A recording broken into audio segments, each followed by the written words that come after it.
Hello guys. आज हम बात करने वाले हैं गोल्ड के बारे में। आज हम यहाँ डिस्कस करने वाले हैं कि गोल्ड जो इस समय अपने ऑल टाइम हाई पे है, इसमें हमें क्या करना चाहिए और किस तरीके से अपने इन्वेस्टमेंट्स को मैनेज करना चाहिए। सबसे पहले बात करते हैं पॉइंट नंबर 1 की, कि जो सब लोग जानना चाहते हैं कि भाई गोल्ड कब पहुंचेगा 1 लाख रुपए। देखिए, in order to know the future you have to know कि कब क्या पास्ट में हुआ है।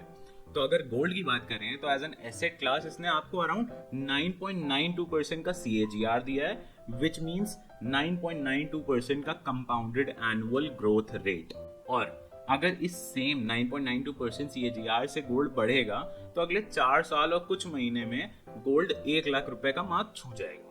पर point to be noted is कि पिछले 1 साल में gold has given you around 14% का CAGR, और अगर इस ग्रोथ रेट पे चला तो 3 साल से भी कम टाइम लगेगा गोल्ड को 1 लाख का मार्क टच करने के लिए। एक और बात बताना चाहूंगा, बहुत ही इंपॉर्टेंट है, कि पिछले 25 साल में Nifty has given you around 11.3% का CAGR। मतलब यह है कि Indian stock market has given you better returns than gold.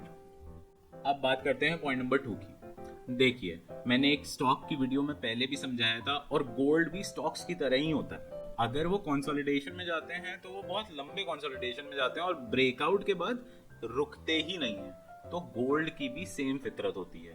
Gold भी अपने लंबे कंसोलिडेशन को ब्रेकआउट करके फाइनली ऊपर के लेवल्स पे सस्टेन हो रहा है। और इस समय भी लोग फोमो के कारण ये सोच रहे हैं कि अब उनको गोल्ड में फाइनली इन्वेस्टमेंट चालू ही कर देना चाहिए। देखिए, सबसे पहले गोल्ड ने एक लेवल क्रॉस किया था 32,500 का, जिसके बाद वो 56,500 तक की रैली दी उसने। फिर एक लंबा कंसोलिडेशन आया कई वीक्स का, उसका ब्रेकआउट दिया इसने 56,500 से। उसके बाद फाइनली इस समय एक बहुत छोटे कंसोलिडेशन के बाद फाइनली गोल्ड अब 71,000 के ऊपर चल रहा है। अगर एज अ ट्रेडर आप गोल्ड ट्रेड करते हो तो पहला रूल तो ये है कि भाई इसको शॉर्ट नहीं करना है, जो कि ये सभी जानते हैं। और साथ ही साथ जिनको इस समय गोल्ड में प्रॉफिट बुक करना है, I think this is the best time, क्योंकि एक तरफा रैली है ये। और अब पॉइंट नंबर 3 डिस्कस करने ले रहे हैं कि अगर मेरे पास अब फिजिकल गोल्ड और मैंने एक शॉर्ट टर्म के लिए इन्वेस्टमेंट बनाया था तो उसमें क्या करना चाहिए। पहली बात तो मैं क्लियर कर दूं कि this is not the time to make new investment into the gold, क्योंकि रिट्रेसमेंट्स आएंगे।